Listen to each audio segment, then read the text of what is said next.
Alright guys, so I had to include a few outside shots of this watch.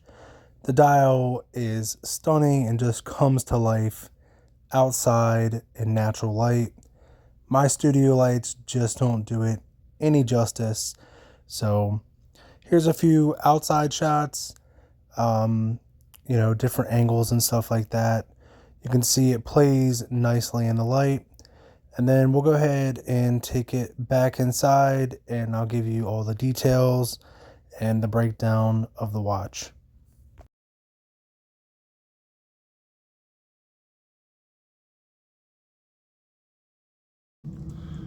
What is up, guys? I was finally able to source a genuine SPB 240 dial. I've been waiting to get my hands on one of these for quite a while. If you remember, about a year ago, I actually purchased one of these dials from Mods. The dial turned out to be fake. It had green lume instead of blue lume. I'll go ahead and pop in a lume shot here. As you can see, the SPB 240 should have blue lume. So I don't want to really talk about that too much, but I have been waiting for a long time to get my hand on one of these genuine SPB 240 dials. I actually picked up an extra one as well, so I will be building one more of these at least and putting it on the website. So I do have one more dial and one more handset as well. So these are in the Seiko packaging, these little blister packs with the part numbers. So all genuine Seiko parts here. So when it comes to the dial and handset, except for the GMT hand, that's actually from Mods. I did do a coffee color match on that GMT hand though. So I did do a little bit of coffee there just to kind of color match it with the factory handset and dial. I'll pop in a corner shot here so you can see I just used a little bit of coffee to achieve that kind of aged lume look. I think it come out great. It looks better than having a stark white GMT hand and then everything else being kind of ecru color. So little details like that that kind of make a watch build come together. So that's the dial handset. Obviously NH34. We have a sienna brushed inner chapter ring. I think that matches that dial perfectly. It's a little bit darker than rose gold, so it matches the color of the dial really well in my opinion. That's from DLW watches. So is the case, is also from DLW watches. It's that MM300 style case that they have there. Really good looking case. Sharp transitions from brush to polished surfaces on this. It's one of my favorite cases. We have an LX style bezel. We have a root beer GMT bezel, ceramic sloped, so you can see that smooth transition from crystal to bezel insert. It is bi-directional,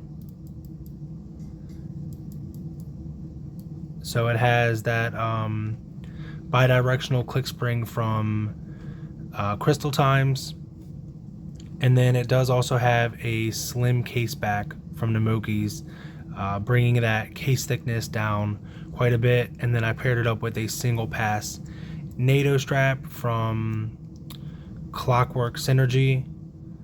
So it's got bronze hardware. It's actual bronze hardware, so this will kind of patina up, and the case won't because it's just plated rose gold. But this is my go-to, khaki strap with, rose gold colored hardware for really any root beer mod. I'm a big fan of this strap. I know some people aren't, but the NATO straps keep the cost down on my end because I invest a lot of money into these watches to build them. Just for example, this OEM handset, I'll go ahead and pop in a shot here. You can see it's 24.99 euros. So that's even more money when you convert it to USD. It's got over $75 just in the handset. That's not even including the GMT hand. So you can see the cost does add up quite a bit on my end. This one is $500 because of that reason. Like I said, it's $75 just for the handset. It's another 140 euros for the dial. The crystal is from Namuki's. The case back is from Namuki's, and so is the crown. It's got great crown action. Go ahead and give you a sample here. Nice pop on that crown. Plenty of travel on it as well. And then, of course, we have good alignment as well. I'll go ahead and line up the hands at 12 o'clock for you guys.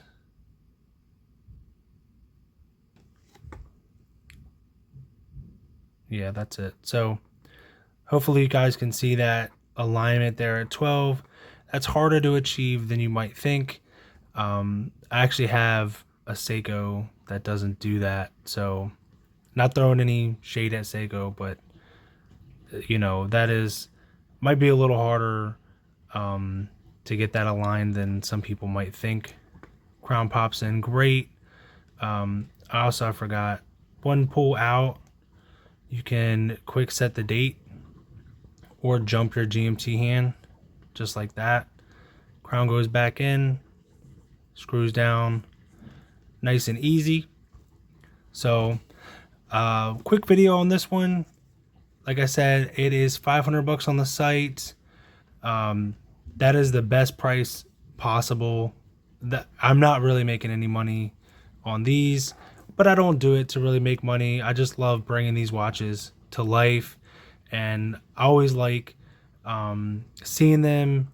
So hopefully you guys like them as well. They're high quality builds. Also, real quick before we go, I also have this build for sale still.